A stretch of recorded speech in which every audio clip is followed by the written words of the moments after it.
अब अगर पीटेगा सेंटर वाला तो हम लोग पीटेंगे। एक पूरी लिस्ट है जिसको ठीक करने की जरूरत है। एडेक्विटी, टीसीएस दोनों को हटाओ, दोनों को हटाना चाहिए। एक नई व्यवस्था चाहिए। अगर हम सत्ता की कुर्सी दे सकते हैं तो हम सत्ता की कुर्सी ले भी सकते हैं। यहाँ अभी तक आपके रिप्रेजेंटेटिव आ जाने चाहिए, क्यों नहीं आए?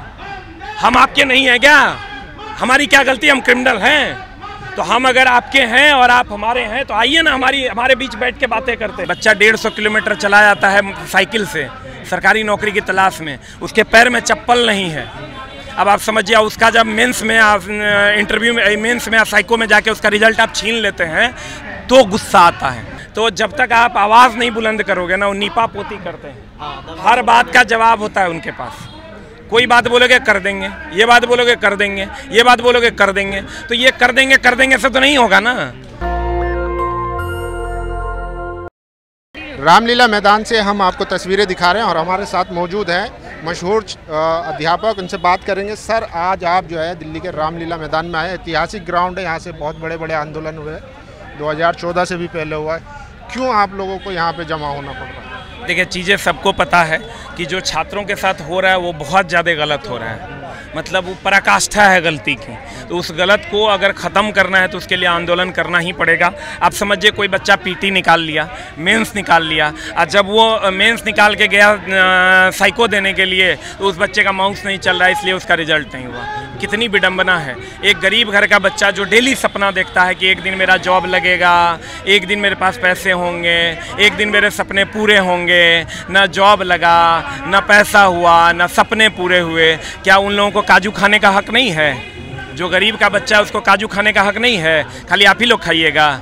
तो सब लोग अगर काजू खाएंगे तो समानता सब लोगों में होनी चाहिए। और ये नहीं कह रहे हैं कि हमको नौकरी दे दो, ये बस ये कह रहे हैं कि हमको जितनी ही नौकरियां आपके पास है उसको फेयर तरीके से करवा लो। अब पता नहीं इन लोगों को क्या होता है। जो बताओ, पॉइंट 2 से रह गया। हुआ पॉइंट 2 से रह गया था मेरा ELP में। अब अगर पीटेगा सेंटर वाला तो हम लोग पीटेंगे। सर, जैसे कि आप रेलवे स्टूडेंट्स को पढ़ाते हैं, रेलवे में क्या क्या रिफॉर्म चाहिए आप लोग? देखिए, रेलवे में रिफॉर्म की लिस्ट है। सर, ये मतलब एक लिस्ट है। आप समझिए, बस रेलवे की व्यवस्था एक रिफॉर्म बता दूं, 2 बता दूं, 3 बता दूं, उससे रिफॉर्म नहीं आएगा। एक पूरी लिस्ट है जिसको ठीक करने की ज़रूरत है। और उम्मीद करेंगे कि इस पर आप देखो, किसी भी संस्था को हटा के ये चीज़ें ठीक नहीं हो सकती है। जब तक सरकार इसके लिए कोई हार्ड कठोर कदम नहीं लेगी, तब तक ये IAS IPS लोग खाते हैं सोते हैं, खाते हैं सोते हैं। और इनको बना दिया जाता है चेयरमैन।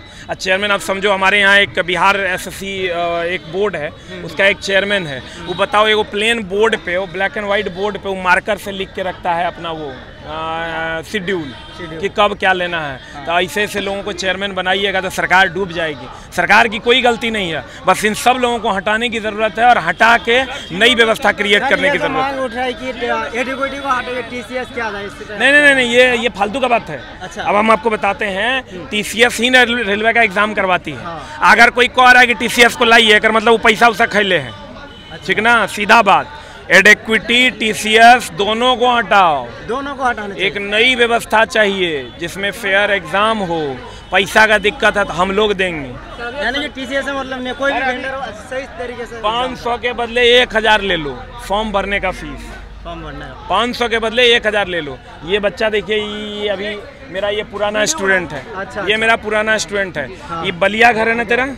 हाँ, ये पटना में पढ़ता था मेरे पास। साइकिल चला के बलिया से आ गया था मेरे पास। साइकिल चला के इसको हम अपने घर में रखे थे, कोई पैसा नहीं लेते थे, फ्री में क्लास दिए थे, फ्री में रखे थे इसको। अरे देखो, आज दिल्ली में मिल गया हमको। प्रोटेस्ट में सरकार में बैठे लोग उससे चर्चा कर रहे हैं, रोजगारी या बेरोजगारी कोई मतलब नहीं है। नहीं, हम ये कह रहे हैं कि अगर आपको मतलब नहीं है तो सरकारें आएंगी, सरकारें जाएंगी। तो जब जाएंगी तो फिर बहुत दिक्कत होगा। इसलिए आप हमसे मतलब रखिए, क्योंकि हमने आपको सत्ता की कुर्सी दी है। और अगर हम सत्ता की कुर्सी दे सकते हैं तो हम सत्ता की कुर्सी ले भी सकते हैं। इसमें सत्ता कहाँ से जिम्मेदार है? सत्ता जिम्मेदार। अब एक बात बताओ, घर में अगर कहीं पर कुछ हो जाता है तो उसके लिए पिता जिम्मेवार है या पुत्र जिम्मेवार है? आप मीडिया नहीं देखते सर? कह रहे हैं सिस्टम जिम्मेदार है। नहीं, सिस्टम को हेड कौन करता है? सिस्टम को हेड सरकार करती है। सरकार जब तक नहीं चाहेगी, आप एक बात बताओ, आप घर के नौकर को ये बोलोगे कि ये चीज़ें साफ कर दो, किया तो कह रहे लाल किले से कि हमारे नौजवानों का घुसपैठिए रोजगार छीन रहे हैं, तो वो तो चिंतित है ना प्रधानमंत्री। नहीं चिंतित है तो उनको चिंता थोड़ा और गहरे तरीके से करनी चाहिए, सिर्फ कह देने से नहीं होगा, कार्रवाई करनी चाहिए। क्या है वो सर, अंबानी या अडानी के यहाँ चले जाएंगे, विराट कोहली के रिसेप्शन चले जाएंगे, या फिर कहीं भी पार्टी होती वहाँ चले जाएंगे, लेकिन वहाँ बच्चों के जो उनका दुख दर्द नहीं देखा जा रहा है। देखिए आप वहाँ भी जाइए, वो भी हमारे देश के सम्मानित लोग हैं, हम उनकी अवहेलना नहीं करते हैं, लेकिन आप यहाँ भी तो आइए। यहाँ अभी तक आपके रिप्रेजेंटेटिव आ जाने चाहिए, क्यों नहीं आए? हम आपके नहीं हैं क्या? हमारी क्या गलती, हम क्रिमिनल हैं? तो हम अगर आपके हैं और आप हमारे हैं तो आइए ना, हमारे बीच बैठ के बातें करते हैं। अभी मीटिंग तो हुई थी ना उनके साथ, डीओपीटी मिनिस्टर के साथ। देखो डीओपीटी मिनिस्टर, आप किसी भी मिनिस्टर से मिलोगे तो जब तक आप आवाज़ नहीं बुलंद करोगे ना, वो नीपा पोती करते हैं, हर बात का जवाब होता है उनके पास। कोई बात बोलोगे कर देंगे, ये बात बोलोगे कर देंगे, ये बात बोलोगे कर देंगे, तो ये कर देंगे से तो नहीं होगा ना, करना पड़ेगा। और आप काफी गुस्से में नजर आ रहे हैं, स्टेज पे भी मैं सुन रहा था, तो आप कह रहे हैं अधिकारी को भी पीट दिया, तो इतना गुस्सा कहाँ है? देखिए जब आप ग्राउंड से जुड़िएगा ना, और जब आप बच्चों के बीच रहिएगा, तब आपको पता चलेगा कि क्या होता है। ये बच्चा जिसको हम आपको दिखाए थे, बच्चा 150 किलोमीटर चला जाता है साइकिल से सरकारी नौकरी की तलाश में, उसके पैर में चप्पल नहीं है। अब आप समझिए, उसका जब मेंस में इंटरव्यू में, मेंस में, साइको में जाके उसका रिजल्ट आप छीन लेते हैं तो गुस्सा आता है, क्योंकि जब आपसे जुड़े हुए लोगों को कष्ट होगा तो आपको बहुत गुस्सा आएगा। वही स्थिति शिक्षकों की भी है, और इसीलिए शिक्षक बहुत गुस्सा में है। अंतिम कदम क्या होगा आप लोगों का? अंतिम कदम होगा अपनी मांगों को मनवाना, यही हमारा आखिरी कदम है।